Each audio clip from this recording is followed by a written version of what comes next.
Hello everyone, welcome to my channel. और हम अपने प्रीवियस वीडियो में 2017 असिस्टेंट प्रोफेसर एग्जाम जो एमपी में हुआ था, एमपीपीएससी असिस्टेंट प्रोफेसर एग्जाम, उसके पेपर को हम डिस्कस कर रहे थे और हमने क्वेश्चन नंबर 20 तक सॉल्व कर लिया था।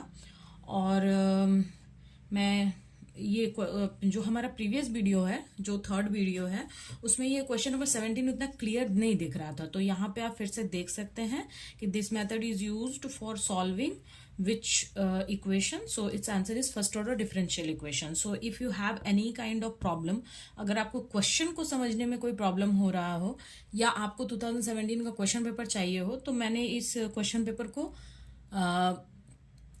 शॉर्ट्स में, जो शॉर्ट वीडियोस होते हैं उसमें मैंने इसे अपलोड कर दिया है। आप वहां भी जाके इसे देख सकते हैं। Okay, now let's begin.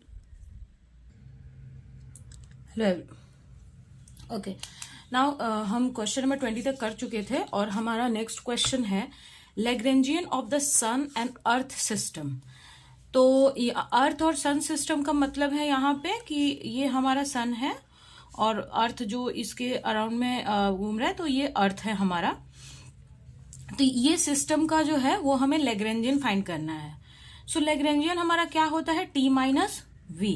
T is the kinetic energy and V is the potential energy. So इसका लैग्रेंजियन हमें फाइंड करने के लिए बोल रहा है। तो अब हम यहां पे ऐसे मानते हैं कि अर्थ जो है वो मूव कर रहा है, तो काइनेटिक एनर्जी जो है वो किसके लिए आएगा? अर्थ के लिए आएगा। और पोटेंशियल एनर्जी यहाँ पे क्या होगा? यहाँ पे ग्रेविटेशनल पोटेंशियल एनर्जी होगा। क्यों? क्योंकि हम ग्रेविटेशनल लॉ में पढ़ते हैं ना, इन दोनों के बीच में ग्रेविटेशनल लॉ का मतलब ग्रेविटेशन की वजह से ये एक दूसरे मतलब ग्रेविटेशनल काम करता है। तो यहाँ पे काइनेटिक एनर्जी क्या हो जाएगी? Kinetic energy that is T is equals to half M R dot square plus R theta dot square. ये हमने क्यों लिया? क्योंकि काइनेटिक एनर्जी जो है वो जनरली एक क्वाड्रेटिक इक्वेशन में, एक 2D क्वाड्रेटिक इक्वेशन में क्या होता है? Half M X square plus Y square. Okay, X dot Y dot. तो यहां इसे हम पोलर कोऑर्डिनेट में ले रहे हैं, तो पोलर कोऑर्डिनेट के लिए क्या होगा? ये होगा। और जो पोटेंशियल एनर्जी होगी वो क्या होगी? Potential energy is minus capital G capital M small m upon r. Capital M is the mass of sun, small m is the mass of earth and r is the radius between them. So ये जो potential energy है ये किस चीज से आ रहा है? This comes from gravitational attraction between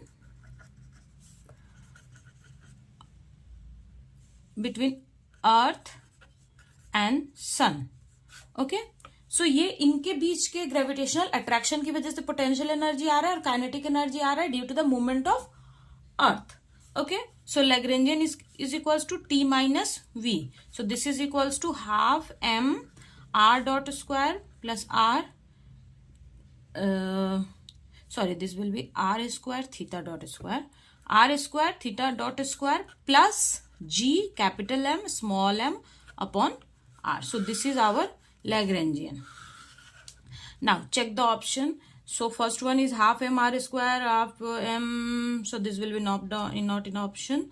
ये भी नहीं है, ये तो बिल्कुल भी नहीं है, ये दोनों भी नहीं है। So ये जितने भी ऑप्शन दिए हैं, ये जो हमारा एक्चुअल में आंसर तो ये है, तो ये हमारे गिवन ऑप्शन को सेटिस्फाई नहीं कर रहा है, यानी कि ये सारे ही ऑप्शन गलत हैं। और ये क्वेश्चन भी मे बी डिलीटेड है पेपर में, क्योंकि डेफिनेटली क्योंकि कोई भी ऑप्शन सेटिस्फाई नहीं कर रहा है। Now our next question is all Poisson's brackets are invariant under one of the following transformation: Laplace transformation, Lorentz transformation, canonical transformation and none of this. So ये तो theoretical question है, आपने theory में से पढ़ा होगा कि Poisson brackets are invariant under canonical transformation। आप थ्योरी पढ़ोगे या अगर आपके पास कोई भी क्लासिकल फिजिक्स की बुक है या कहीं पे भी आपने ये तो पढ़ा ही होगा कि जितने भी पॉइजन्स ब्रैकेट होते हैं वो कैनोनिकली मतलब इनवेरिएंट होते हैं। कब? जब हम उसका कैनोनिकल ट्रांसफॉर्मेशन करते हैं। ठीक है, Poisson's bracket are invariant under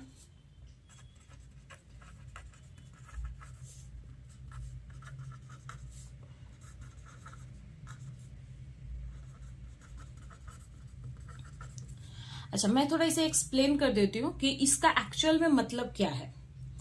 जैसे हम जैसे हमारा एक पी कोऑर्डिनेट, मतलब एक पी है और क्यू है, ठीक है।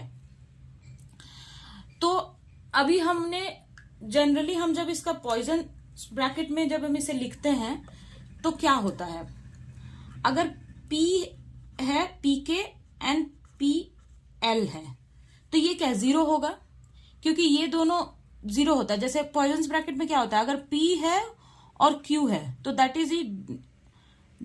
इज आई जे, मतलब ये I है और ये J है तो ये आई जे होता है। लेकिन अगर P P है तो ये जीरो होता है, Q Q जो होता है ये जीरो होता है। तो अगर P K है P L है ये जीरो होगा, और that is equals to Q K भी और Q L भी हमारा जीरो ही होता है। बट P K और अगर Q L है तो दैट इज इक्वल्स टू होता है डेल्टा आई जे। आई जे नहीं, आप यहाँ पे K और L ले लो, ठीक है। ये K और L होता है, मतलब अगर ये दोनों इक्वल होंगे तो ये 1 होता है, अदरवाइज ये 0 होगा, ठीक है। मतलब डिफरेंट है और चीजें ऐसे, तो J और K अगर इक्वल होता है तो मतलब जैसे PX और PY है तो ऐसा करके, मतलब जो कोऑर्डिनेट्स होते हैं ये उसके लिए हम लेते हैं, ठीक है। अभी हम यहाँ पे देखें कि अगर सपोज हमारा एक कोऑर्डिनेट है जिसको हम बोल रहे हैं P एंड Q, और दूसरा हमारा कोऑर्डिनेट है कैपिटल P और कैपिटल Q, मतलब ये हमारा ओल्ड कोऑर्डिनेट है और उसको हमने ट्रांसफर किया किस चीज में, न्यू कोऑर्डिनेट में। तो इसका क्या मतलब है, इसका मतलब है कि ये चीज ओल्ड कोऑर्डिनेट से न्यू कोऑर्डिनेट में जाने के बाद भी ये इनवेरिएंट होना चाहिए, मतलब ये वेरी नहीं करना चाहिए। जो चीज पहले वाले कोऑर्डिनेट में थी वही वाली चीज हमारी क्या होनी चाहिए, नए वाले कोऑर्डिनेट में भी होना चाहिए। तो ये चीज पॉसिबल कब होता है, जब हम उसका पॉइजन, मतलब उसको उसका कैनोनिकल ट्रांसफर करते हैं।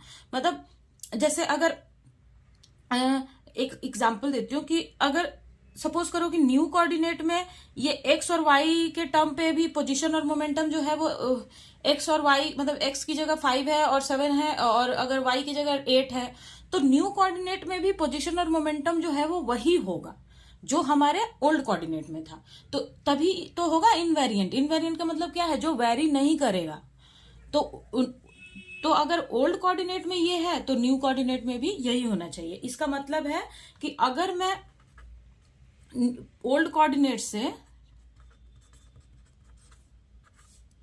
जा रही हूं किसमें, न्यू कोऑर्डिनेट में, ये कैपिटल होगा, तो ये क्या इनवेरिएंट होना चाहिए। इनवेरिएंट का मतलब क्या है कि Q K and Q L is equals to 0 is equals to P K, sorry capital P and capital P L, ये 0 होना चाहिए, and capital Q capital P L is equals to K L, ये होना चाहिए। तो old coordinate में भी ये कंडीशन सेटिस्फाई हो रहा था पॉइजन्स ब्रैकेट का। ये हमारा ओल्ड कोऑर्डिनेट है, मतलब इसको अगर मैं ओल्ड ले लूं तो ओल्ड में भी ये चीज सेटिस्फाई हो रहा था और हमारा न्यू में भी ये चीज सेटिस्फाई हो रहा है। तो इसीलिए हम बोलते हैं कि जो पॉइजन्स ब्रैकेट है वो इनवेरिएंट होता है under canonical transformation. Clear?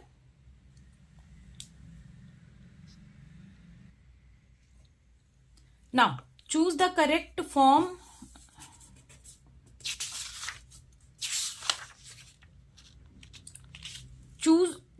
form of De-Armand's principle from the given option. Okay, so first one is this. तो पहले हम देखते हैं कि De-Armand's principle एक्चुअली में क्या है, ठीक है। तो एक्चुअली में जो De-Armand's principle होता है वो होता है summation over I equals to 1 to n F I A P I dot delta R I dot is equals to 0। ये होता है हमारा De-Armand's प्रिंसिपल, ओके, जिसमें एफ आई जो होता है इसको हम क्या बोलते हैं, actual force. P I dot को हम डॉट को बोलते हैं हम effective force, and delta R I को हम बोलते हैं वर्चुअल डिस्प्लेसमेंट।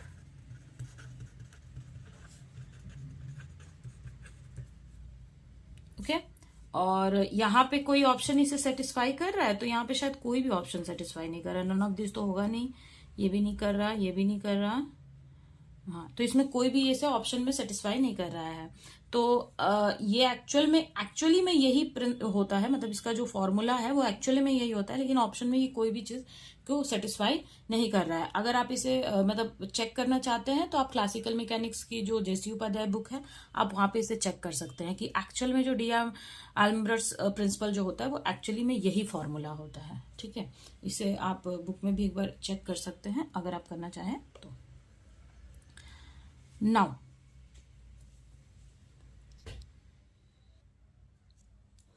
हमारा नेक्स्ट क्वेश्चन है, a rigid frictionless rod rotates with a constant angular velocity omega, a bead of mass m slide out with a velocity u, the coriolis force on the bead is। Okay, so यहाँ पे हमें क्या करना है, हमें कोरोलिसिस force find करना है।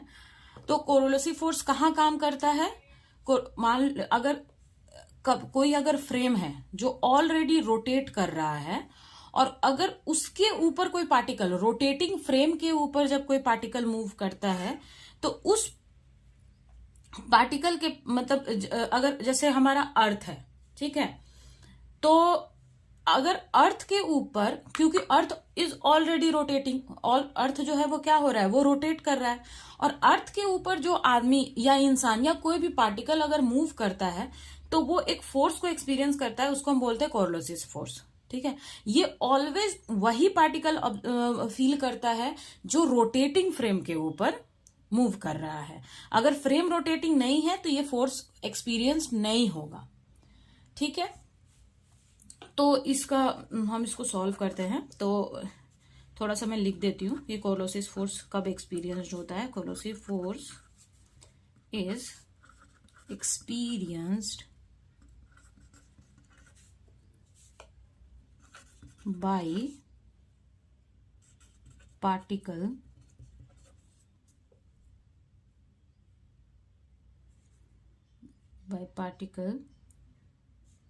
moving on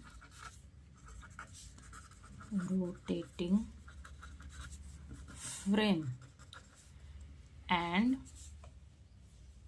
it is experienced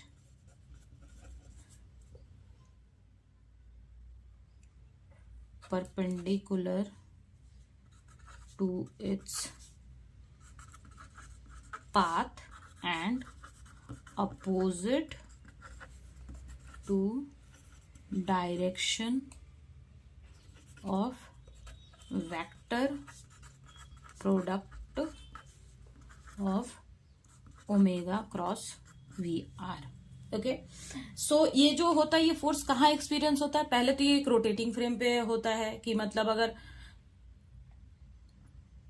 अगर ये किसी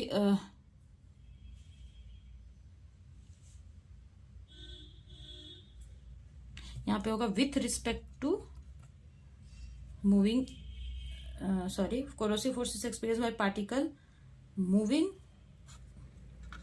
with respect to rotating frame. ठीक है, तो कोरोसिव फ्रेम तो पहले तो ये होगा कि ये जो पार्टिकल है ये कब ये मतलब कैसे फील करता है, तो ये with respect to the rotating frame के रिस्पेक्ट में ये एक्सपीरियंस करता है। दूसरी चीज है कि ये पार्टिकल जो है वो उसका क्या डायरेक्शन है, तो पहला चीज है कि वो परपेंडिकुलर हो, जो उसका पाथ है उसके परपेंडिकुलर होगा, और अपोजिट डायरेक्शन में वो फोर्स होगा, किसके अपोजिट, ओमेगा, जो एंगुलर हमारी वेलोसिटी थी उसका, और जो पार्टिकल की वेलोसिटी होती है, इन दोनों का जो क्रॉस प्रोडक्ट का डायरेक्शन होता है, हाँ, उस अपोजिट डायरेक्शन में ये फोर्स को वो एक्सपीरियंस करेगा। तो इस फोर्स का फॉर्मूला क्या होता है, F C is to -2m omega cross v, V R is the velocity of particle. So यहाँ पे अगर यहाँ के क्या बोल रहा है कि सपोज एक रॉड है ऐसा, एक यहाँ पे एक रॉड है ऐसा, पार्टिकल कहां पे है, यहां पे है। पार्टिकल कहां मूव कर रहा है, इस डायरेक्शन में मूव कर रहा है, पर ये रॉड किस तरफ मूव कर रही है, ऐसे मूव कर रही है। रॉड जो है वो ऐसे मूव कर रही है क्योंकि ये एंटी क्लॉकवाइज में बोला है ना, friction is rod with a constant. Okay, so ये ऐसे ऐसे मूव कर रहा है, मतलब ये इधर से ऐसे, मान लो यहाँ पे था, फिर ये एक टाइम के बाद ये यहाँ पे आ गया, रॉड जो है वो ऐसे मूव कर रहा है। तो रॉड का डायरेक्शन इस तरफ है, पार्टिकल जो है वो इस तरफ मूव कर रहा है, और ये एंगल है फाई।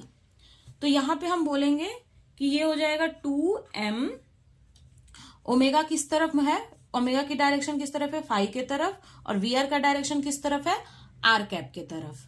तो ये हो जाएगा -2m ओमेगा, v कितना दिया हुआ है हमें, u0 है शायद, हाँ u0, और यहां पे हो जाएगा phi cap cross R cap. ठीक है, तो F C is equals to हो जाएगा हमारा 2m ओमेगा u0, और phi cap cross R cap क्या होता है, स्पेरिकल कोऑर्डिनेट में क्या होता है, R cap theta cap phi cap. तो phi cap cross R cap is theta cap, so this will be theta cap.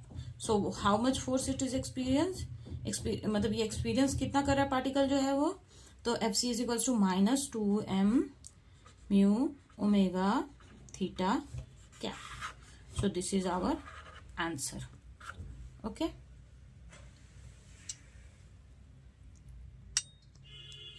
okay, now the Fourier transformation of a signal xt e to the power minus t square has a following form where a and b are constant and omega is a angular frequency। यानी कि हमें simply इस question में ये जो हमें एक function दिया है इसका हमें फूरियर ट्रांसफॉर्मेशन करना है। तो हमें पता है कि जैसे अगर टाइम है तो टाइम का अगर जो फूरियर ट्रांसफॉर्मेशन होता है वो हमेशा ही फ्रीक्वेंसी में आता है, जो टाइम है उसका फूरियर ट्रांसफॉर्मेशन हमेशा फ्रीक्वेंसी में आता है। ठीक है, तो इसका हमें फूरियर ट्रांसफॉर्मेशन करना है। ऐसे ये क्वेश्चन थोड़ा सा मतलब लेंदी है, इसे सॉल्व करने में थोड़ा सा लेंदी तो है। ठीक है, तो फूरियर ट्रांसफॉर्मेशन ऑफ अगर हम एफ करते हैं तो ये क्या होता है, फॉर्मूला क्या है, फूरियर ट्रांसफॉर्मेशन ऑफ अगर हम एफ करते हैं तो इसका फॉर्मूला क्या होता है, that is -∞ to +∞ F T e to the power I J, sorry not I, J, और आई आप कुछ भी ले सकते हो, उससे कोई फर्क नहीं पड़ता, जे ओमेगा टी डी टी। ठीक है,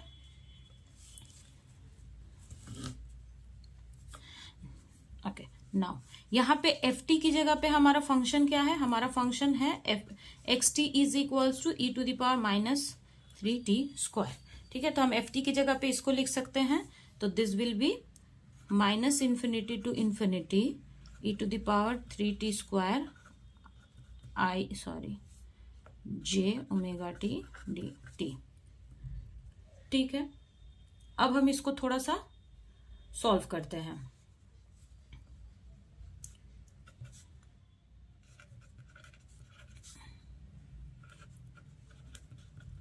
ओके, अभी देखो यहाँ पे ये -3t² है, यहाँ पे j ओमेगा टी है, और तो यहाँ पे हम गामा फंक्शन नहीं लगा पाएंगे। तो सबसे पहले हमें इसको सॉल्व करना पड़ेगा। तो इसको सॉल्व करने के लिए हमारे पास दो मेथड है। एक मेथड है फर्स्ट मेथड, जो थोड़ा सा इस प्रॉब्लम को क्या शॉर्ट कर देगा, और वो थोड़ा वहां पे मतलब हमें सोचना पड़ेगा। और दूसरा ऑप्शन है कि हम इस एक को फर्स्ट फंक्शन ले लें, एक को सेकंड फंक्शन ले लें, और फिर first function integration of second function D D x of first function का होल इंटीग्रेशन, हम वो मेथड यूज करें तो वहां पे ये क्वेश्चन बहुत ही लेंदी हो जाएगा। तो हम फर्स्ट अपने जो हमारा फर्स्ट तरीका है हम उसे लगाते हैं। ठीक है, तो सबसे पहले हमें क्या करना है कि ये 3t² है, तो हमें ऐसा इस सबको मिल के बना देना है ताकि ये यहाँ पे एक स्क्वायर का टर्म जो है, जैसे a+b या a-b का होल स्क्वायर, इस टाइप का कोई एक टर्म में ये कन्वर्ट हो जाए। ठीक है, तो उसको कन्वर्ट करने के लिए अगर मैं यहाँ पे लिखूं माइनस ओमेगा स्क्वायर बाई, क्योंकि यहाँ पे ओमेगा है तो minus omega square by 12 plus omega square by 12, और ये तो हमारा ई, मैंने ये पूरे दोनों के ई को मैंने एक ही ले लिया, ठीक है, minus J omega T D T. ठीक है, ये मैंने क्यों लिया, ताकि मैं इसको a प्लस बी के होल स्क्वायर के इसमें मैं लिख सकूं। ठीक है, अब यहां पे minus E to the power minus, अब यहां पे ये माइनस वाला पार्ट है, ये प्लस वाला पार्ट है। ठीक है, तो हम प्लस वाला पार्ट लेते हैं, तो ये मैं ऐसे लिख सकती हूँ 3t square plus omega square by 12 minus J omega T, और ये e to the power minus omega square by 12 और ये डी टी। ठीक है, फिर मैंने इसको क्या किया कि ये हो गया मेरा √3t, माइनस मैंने कॉमन ले लिया। ठीक है, तो माइनस अगर मैंने कॉमन ले लिया तो यहां से भी माइनस चला जाएगा। उसके बाद ये मेरा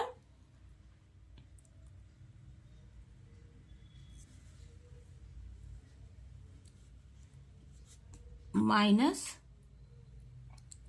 जे ओमेगा बाय 2√3 का होल स्क्वायर, और ये हो जाएगा ओमेगा बाय 12 dt। अब ये चीज मैंने लिया, अगर ये प्रॉब्लम हो रहा है कि ये मैंने ऐसा क्यों लिया, तो आप इसे एक्सपेंड करो, तो ये क्या हो जाएगा a स्क्वायर, तो a स्क्वायर हो गया, ये माइनस यहाँ पे है तो a स्क्वायर, और ये माइनस के साथ। ठीक है, तो ये a स्क्वायर है तो a square 3t square b square, तो ओमेगा ये माइनस का माइनस और फिर प्लस। ठीक है, सॉरी ये प्लस होगा ना, क्योंकि ये तो माइनस मैंने कॉमन ले लिया है। ठीक है, तो j का स्क्वायर कितना हो गया, माइनस और माइनस, और फिर इसके माइनस के साथ ये प्लस होगा, तो यहाँ पे अगर मैं माइनस रखूंगी तो फिर वो माइनस को सेटिस्फाई नहीं करेगा, तो इसलिए यहाँ पे प्लस होगा। ओमेगा स्क्वायर और 2 2 जा 4 और ये √3 का 3 तो 12, तो ये वाली टर्म आ गई। और फिर दूसरा टर्म क्या होता है, 2 इंटू ए बी, तो 2 इंटू ए प्लस बी तो हो जाएगा तो 2, तो √3 से √3 ये कैंसिल हो गया, और 2 से 2 कैंसिल हो गया, तो जे ओमेगा टी। समझ में आ गया ना, एक्सपेंड करेंगे तो हमारा ये वाला टर्म आ जाएगा। ठीक है, यहाँ पे मैंने माइनस कॉमन लिया है, और यहाँ पे ये माइनस इसके साथ है, प्लस इसके साथ है, माइनस इसके साथ है। ओके, अब हम बोलेंगे कि let 3t plus J omega by √3 is equals to, हम कोई एक टर्म ले लेते हैं, सपोज अगर मैं इसको y ले लेती हूँ। ठीक है, तो ये क्या हो जाएगा, √3 dt is equals to dy, तो dt इज इक्वल्स टू कितना हो गया, dy बाई √3।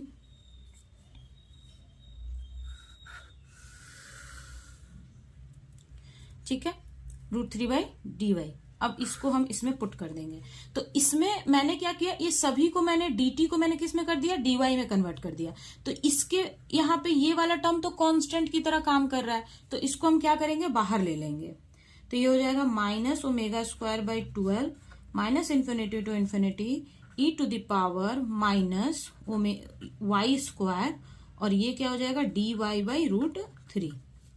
अब इसको हम बाहर ले लेंगे, तो ये हो जाएगा ओमेगा स्क्वायर अपॉन 12 √3 और minus infinity to infinity E to the power y square dy।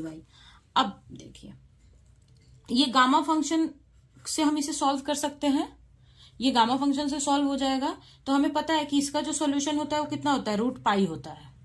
ठीक है, आप इसे गामा फंक्शन से सॉल्व करके देख सकते हैं, इसका √π ही आता है। वैसे इसका इंटीग्रेशन का जो फॉर्मूला मतलब ये होता है, ये पाई ही आता है, इसकी वैल्यू जो होती है वो √π होता है।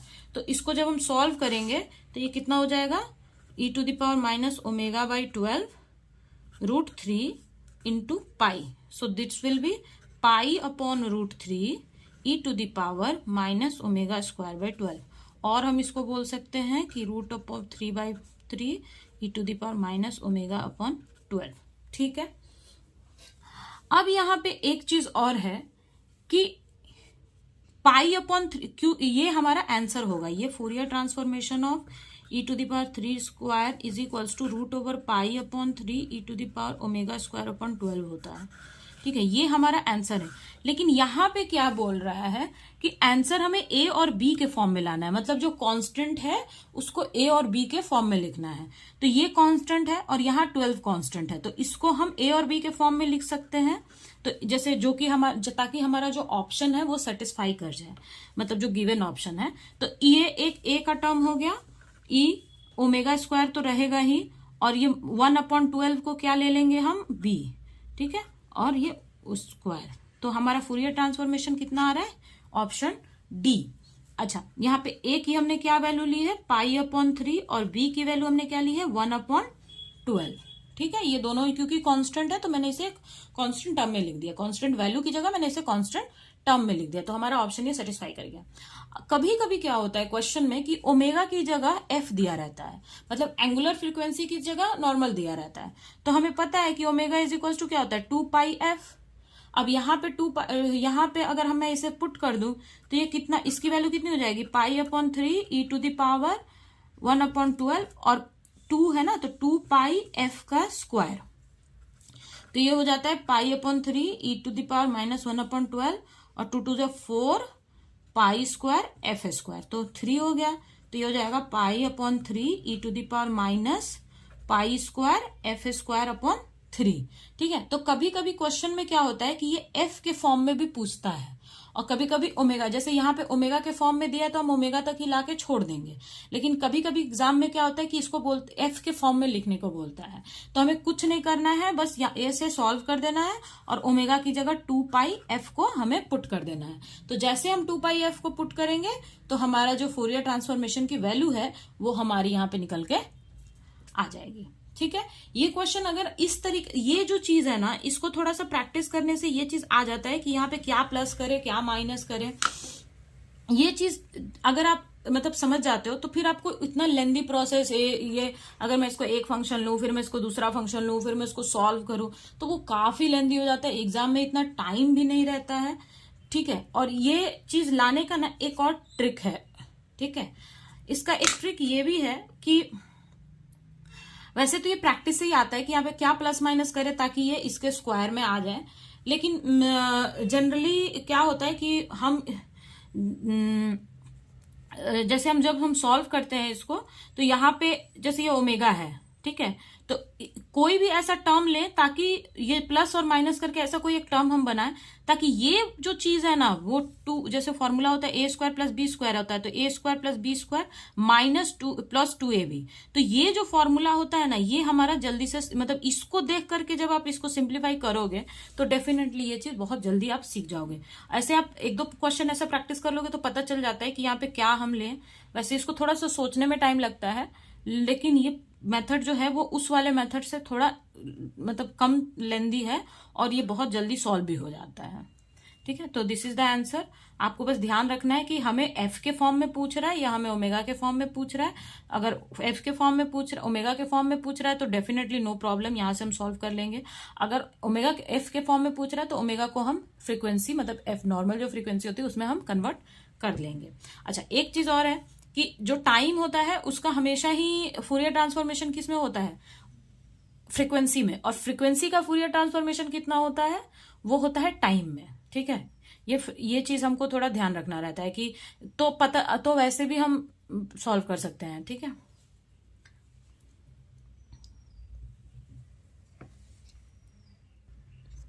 Okay, so our next question is the value of m and n for which the transformation q and p represent the canonical transformation। मतलब हमें यहाँ पे m और n की वैल्यू पता करनी है जिससे ये चीज पता हो जाए कि मतलब ये रिप्रेजेंट करे कैनोनिकल ट्रांसफॉर्मेशन को। ठीक है, तो यहाँ पे हमें m और n की वैल्यू को पता करनी है। ओके,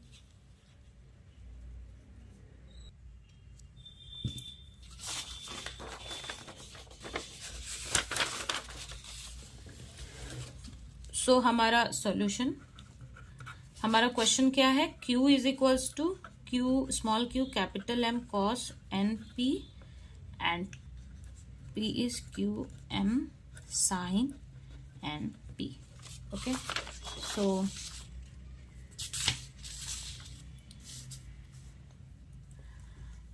ये हमारा मतलब ये दोनों हमें गिवन है, हमें यहाँ पे m और n की वैल्यू फाइंड करनी है। तो कैनोनिकल ट्रांसफॉर्मेशन का फॉर्मूला क्या होता है, delta Q by delta Q by Q P by Q, हाँ, delta Q by P delta P by delta, sorry ये स्मॉल क्यू होगा, delta capital P by small P minus delta Q upon delta P और delta P by delta Q is equals to 1। अगर कोई मतलब कोई भी दो equation है, अगर वो इस कंडीशन को सेटिस्फाई करता है तो वो कैनोनिकली ट्रांसफॉर्मेशन, मतलब वो कैनोनिकल ट्रांसफॉर्मेशन, जैसे बोलता ना कि इसका क्वेश्चन का कैनोनिकल ट्रांसफॉर्मेशन का ये कंडीशन है, ठीक है, तो इसको वो सेटिस्फाई करना चाहिए, ठीक है।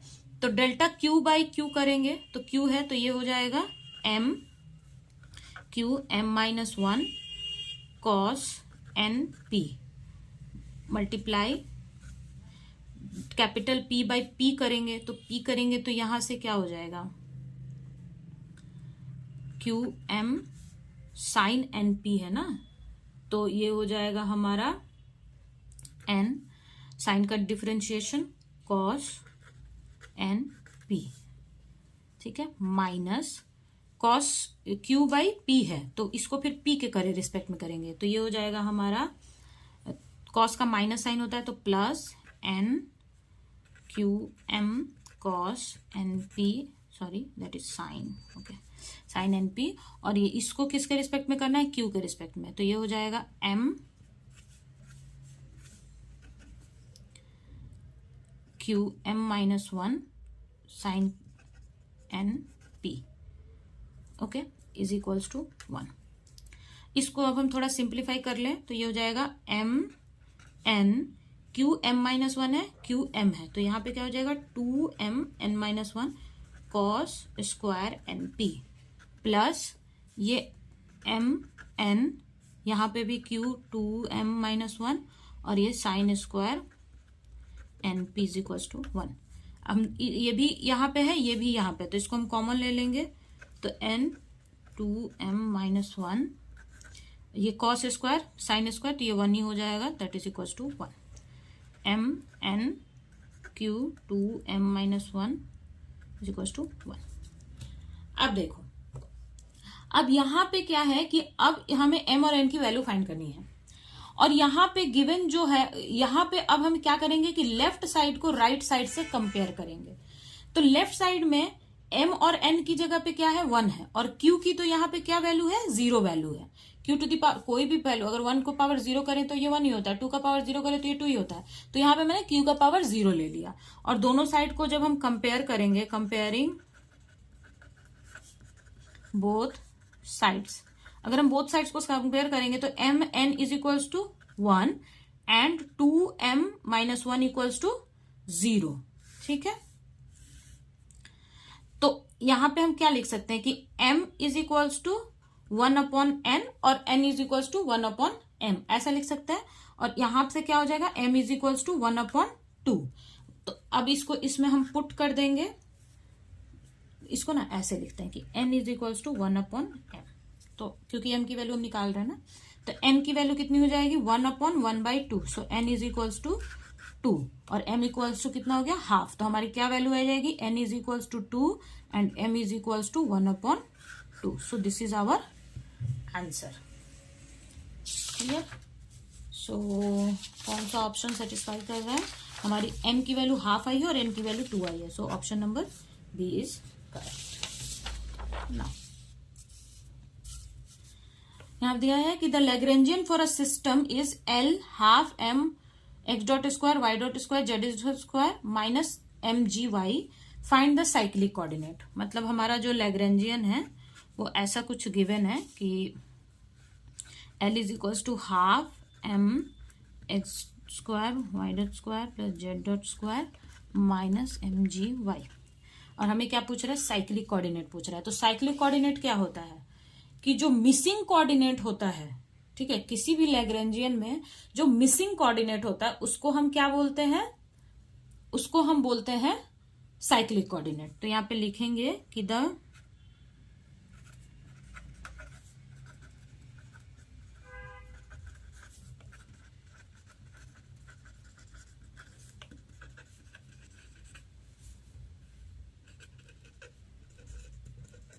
The missing coordinate in Lagrangian is a cyclic coordinate.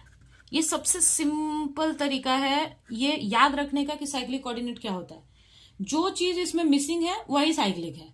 जैसे यहां पे x मतलब डी डी टी एक्स है, मतलब x डिफरेंशिएशन में है। जैसे x डॉट का क्या मतलब होता है, x डॉट का मतलब होता है dx बाई dt। तो dx बाई dt है यानी कि तो वेलोसिटी हो गया, x नहीं है, मतलब पोजीशन नहीं है। क्या है, dx बाई dt वेलोसिटी है, पोजीशन नहीं है। यहां पे y डॉट है और y भी है, तो y भी है y डॉट भी है, तो यानी कि ये साइक्लिक नहीं होगा। यहां पे z डॉट है पर z है नहीं है। तो यहां पे मिसिंग क्या क्या है, इस इक्वेशन में क्या क्या नहीं है, तो x नहीं है, y नहीं है, सॉरी y तो है, z नहीं है, y है, y डॉट है, पर x तो नहीं दिख रहा है इक्वेशन में, z भी नहीं दिख रहा है। सो x and z is a cyclic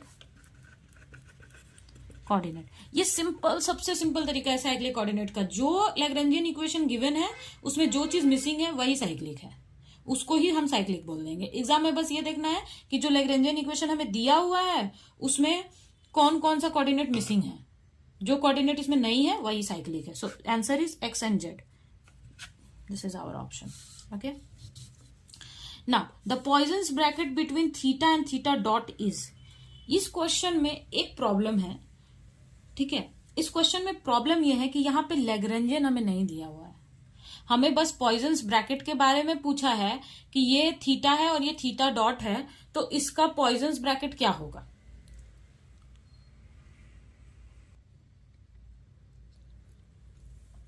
लेकिन हमें ये नहीं दिया है कि ये यहां पे लैग्रेंजियन की कोई वैल्यू हमें नहीं दी हुई है, और ये क्वेश्चन जो है ये डिलीटेड भी नहीं है, मतलब इसको क्या बोलूं, मतलब ये क्वेश्चन में इसमें देना चाहिए कि एक्चुअल में हमारा लैग्रेंजियन जो वैल्यू है और इसका आंसर जो है ये आंसर दिया हुआ है क्वेश्चन में। आप जो क्वेश्चन पेपर है मैंने शॉर्ट्स में डाले हैं, आप वहां पे जाके चेक कर लेना। यहाँ पे कोई लैग्रेंजियन की वैल्यू हमें नहीं दी हुई है। अगर हम सपोज करें कि इस वाले लैग्रेंजियन से ले बोल रहा है तो ये तो इसमें तो थीटा और थीटा डॉट की वैल्यू ही नहीं है, मतलब कि ये तो नॉर्मल हमारा एक्स वाई कोऑर्डिनेट में है और ये तो पोलर कोऑर्डिनेट का क्वेश्चन है, तो ये लैग्रेंजियन भी हम यूज नहीं कर सकते। लेकिन आंसर ये चीज दे दिया है, तो ये क्वेश्चन गलत है और पता नहीं इसके ये क्वेश्चन तो यहाँ पे ऐसे मैं बता देती हूँ कि इसे हम सॉल्व कैसे करते हैं, पर ये क्वेश्चन जो है ये गलत, मतलब गलत नहीं है, इसमें बस ये लैग्रेंजियन देना चाहिए था कि ये किस लैग्रेंजियन के लिए इन दोनों का पॉइजन्स ब्रैकेट ये पूछ रहा है, ठीक है। तो हम एक काम करते हैं, इसको सॉल्व करने के लिए मैं एक बस ये तरीका बता देती हूँ कि हमें इसे किस तरीके से सॉल्व करना है, मतलब इसका जो क्या फॉर्मूला है और ऐसे क्वेश्चन को हम कैसे सॉल्व करते हैं, ठीक है। तो इसके लिए सबसे पहले आप देखो, सबसे पहले इसके लिए हम एक लैग्रेंजियन हमें पता होना चाहिए, मतलब गिवन एक लैग्रेंजियन होना चाहिए। तो मैंने इसके लिए जो कि ये पोलर कोऑर्डिनेट में दिया हुआ है इसका ऑप्शन, तो मैंने एक पोलर कोऑर्डिनेट का लैग्रेंजियन ले लिया है और उसमें थीटा और थीटा डॉट दोनों ही है, तो मैं बस उसको दिखा देती हूँ कि कैसे उसको हमको सॉल्व करना होता है। तो जैसे मैंने बोल दिया कि लेट हमारा लैग्रेंजियन है कि L half m L square theta dot square minus mgl 1 minus cos theta, ये हमारा लैग्रेंजियन का एक हमने एक लैग्रेंजियन सपोज कर लिया। अब हमसे क्या पूछ रहा है, क्वेश्चन में हमें पूछा है थीटा एंड थीटा डॉट का लैग्रेंजियन पूछा, पॉइजन्स ब्रैकेट पूछा है, ठीक है। तो सबसे पहले हमारे पास थीटा, तो सबसे पहले हमें इसमें क्या निकालना पड़ेगा, हमें यहाँ पे सबसे पहले निकालना पड़ेगा कि थीटा डॉट और इसकी वैल्यूज निकालनी पड़ेगी। तो पहले थीटा डॉट निकालने के लिए क्या करना पड़ेगा कि p theta is equals to क्या होता है, del L by del theta dot. तो ये क्या हो जाएगा, क्योंकि थीटा डॉट है तो ये पी ही होगा।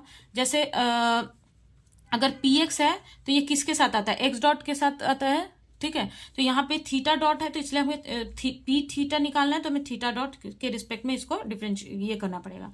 तो इसका आंसर कितना हो जाएगा, ये 2 से 2 कैंसिल, तो m L square theta dot. अब यहां से थीटा डॉट की वैल्यू हमारे पास आ जाएगी, तो थीटा डॉट की वैल्यू कितनी हो गई, this implies that theta dot is equals to p theta upon m L square, okay.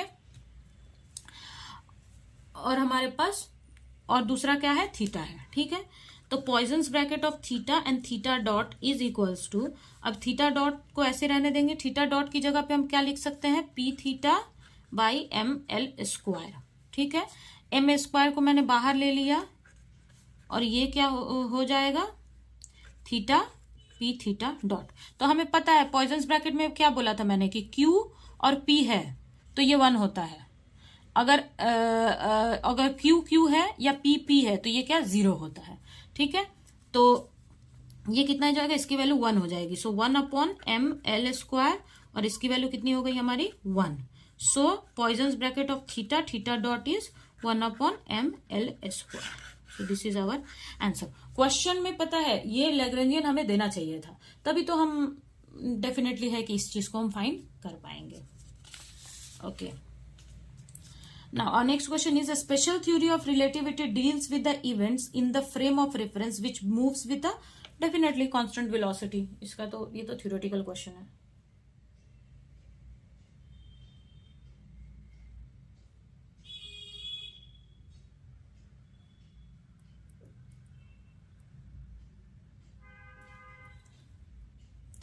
So ये तो theoretical question है कि इसमें constant रहता है। तो स्पेशल थ्योरी ऑफ रिलेटिविटी जो है वो डील्स करता है किसके साथ करता है, कौन सा फ्रेम ऑफ रेफरेंस के साथ, जिसकी कांस्टेंट वेलोसिटी होती है।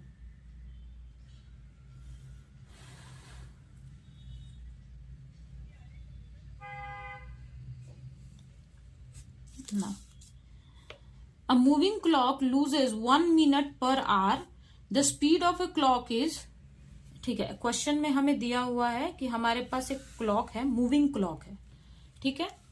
वो क्या कर रहा है, वो लूज कर रहा है 1 मिनट हर घंटे में। मतलब जैसे मैंने अभी टाइम देखा तो जैसे अगर नॉर्मल हमारा 60, मतलब 1 आवर में कितने मिनट्स होते हैं, 60 मिनट होते हैं। लेकिन अगर मैं उसे मूविंग क्लॉक में देखूंगी तो वहां पे कितना मिनट ही होगा, 59 मिनट। अगर वो क्लॉक रेस्ट में है तो 1 आवर में कितना शो कर रहा है, 60 मिनट। लेकिन अगर वो मूविंग है तो 1 आवर में वो कितना शो करेगा, 50 मिनट, अगर वो मूविंग है तो, सॉरी, ठीक है। और हमें क्या पता करना है, हमें इसकी स्पीड पता करनी है। जो क्लॉक है, मूविंग क्लॉक है, उसकी हमें स्पीड पता करनी है, ठीक है। तो यहां पे हम लिखेंगे कि एक्चुअल जो टाइम है, ठीक है, जो एक्चुअल टाइम है, इसको मैंने अगर डेल्टा टी ले लिया तो ये कितना है, 60 मिनट है। और जो मूविंग टाइम है वो कितना है, इसको हम डेल्टा टी डैश ले लेते हैं, ये 59 मिनट है, ठीक है। तो हमने टाइम डायलेशन का पता है, हमने टाइम डायलेशन के बारे में पढ़ा हुआ है। तो टाइम डायलेशन क्या होता है, actual time is t dot 1 minus v square upon c square. ये हमने पढ़ा है टाइम डायलेशन के फॉर्मूला में कि, ठीक है। तो टाइम डायलेशन का फॉर्मूला है, तो एक्चुअल टाइम हमारा कितना हो रहा है 60, और ये टाइम कितना दिया है 59, 1 upon v square upon c square. अब इसको हम स्क्वायर करेंगे दोनों साइड, तो इसको इधर लेके जाते हैं, इसको इधर लेके आते हैं। तो ये 1 upon v square upon c square is equals to 59 upon 60। अब इसको स्क्वायर करें तो 1 अपॉन सी स्क्वायर 59/60 का होल स्क्वायर, ठीक है। अब इसको सॉल्व करेंगे तो इसका कितना आना चाहिए, 4348, और इसका तो 3600 हो गया, ठीक है। तो ये इधर आएगा, ये इधर जाएगा, तो 1 upon 34813600 is equals to v square upon c square, ठीक है। तो इसको जब हम सॉल्व करेंगे तो ये हमारा अप्रोक्सीमेटली, इसको अगर हम वैल्यू को अगर हम इस तरह से सॉल्व कर लें, 300 minus 3481 divided by 300 into c square equals to v square. So v is equals to root over this.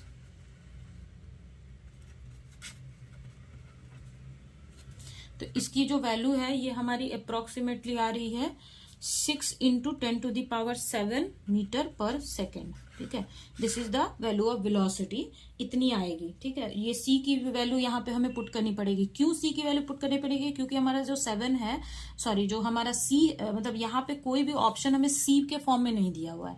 यहाँ हमें 10⁻7 10⁻8 ऐसे दिया हुआ है। तो c की वैल्यू हमें पता है कि 3 इंटू 10⁻8 मीटर पर सेकेंड होती है। तो यहाँ पे हमें c की वैल्यू भी पुट करनी होगी और दिस वैल्यू। तो यहाँ पे हम c की वैल्यू को पुट करेंगे और ये इसको सिंप्लीफाई करेंगे तो हमारा अप्रॉक्स 6 आ रहा है। ठीक है, अब जो कि हमारा अप्रॉक्स 6 इंटू 10⁻7 आ रहा है हमारा ये आंसर कैलकुलेशन के बाद, तो हम देखेंगे कि यहाँ पे कौन सा ऑप्शन सबसे इसमें नियर है। ठीक है, वो हो सकता है कि कुछ कैलकुलेशन मिस्टेक्स की वजह से ये 5 यहाँ पे 5.4 इंटू 10⁻7 है, तो 2.7 है तो बहुत फार हो जाएगा, नहीं होगा। ये 5.4 इंटू 10⁸ है तो 10⁻7, ये भी बिल्कुल नहीं हो सकता।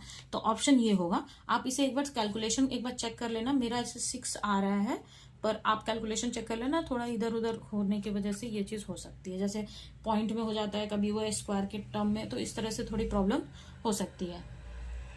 ये एक्चुअली ये टाइम डायलेशन का ही क्वेश्चन है कि मूविंग टाइम है तो किस तरीके का आंसर आएगा, मतलब सॉरी मूविंग टाइम है, मतलब क्लॉक जो है वो मूव कर रहा है, और तो जो टाइम डायलेशन के बारे में हमने पढ़ा हुआ है ये उसी का क्वेश्चन है। ठीक है, तो इसके एक्चुअल टाइम कितना है? 60 मिनट। मतलब कि जो रेस्ट पे अगर घड़ी थी तो उसमें कितना 60 मिनट दिखा रहा था। डेफिनेटली एक घंटे में 60 मिनट ही होता है, लेकिन घड़ी जो है वो क्लॉक क्या कर रहा है? मूव कर रहा है। तो मूव कर रहा है तो लूज कर रहा है टाइम, तो मूविंग टाइम कितना हो गया? इतना हो गया। टाइम डायलेशन का फॉर्मूला हमें पता है कि delta T is T dash upon, मतलब ये जो मूविंग टाइम है ये एक्चुअल टाइम है। यहाँ को हम इसको हम सॉल्व करके यहाँ पे v की वैल्यू हम निकाल लेंगे, क्योंकि यहाँ पे हमें क्या निकालना है? स्पीड निकालना है। So that is v। Okay, so आज के लिए हमने क्वेश्चन नंबर 30 तक किया। और अगर आपको इस पूरे क्वेश्चन में जो अभी आज हमने किया या जो प्रीवियस भी हमने किया था, अगर कोई भी चीज ऐसी है जो क्लियर नहीं हुई या आप चाहते हैं कि मैं उसे वापस से रिपीट करूं, तो आप मुझे कमेंट में बता सकते हैं। मैं उसे फिर नेक्स्ट वीडियो में उसे एक्सप्लेन कर दूंगी, या फिर मैं कमेंट में, अगर आप ऐसा कुछ है तो मैं उसे कमेंट में भी रिप्लाई कर दूंगी। तो अगर आपको कोई भी प्रॉब्लम है, कोई भी डाउट है, कोई चीज समझ में नहीं आई, तो आप मुझे बोल सकते हैं, मैं उसे वापस रिपीट कर दूंगी। और सो आज के लिए इतना ही। सो बाकी हम नेक्स्ट वीडियो में करेंगे। So thank you for watching.